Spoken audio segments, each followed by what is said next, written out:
Em giờ đang nơi đâu cô nhớ đến anh phút chốc cô đơn tìm lại ký ức năm tháng bên nhau mà ta đã đắm say. Bao hạt mưa bên đi làm giặc để rồi mãi không ngừng. Tình người tan phai như đưa trên môi mà anh đâu có hay. Người vội quay bước đi chẳng để lại câu chi. Anh yêu em về bên anh nhưng trái ngang vừa tan mưa tan thật rồi. Rất mong hạnh phúc em cũng đã mang về nơi xa kia rồi còn đã nói đâu mình anh nhớ gương mặt đêm mùa bay.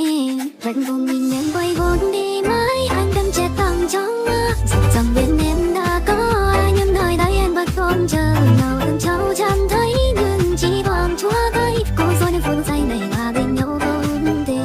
Vẫn cùng mình em quay vốn đi mãi anh đâm chết thẳng trong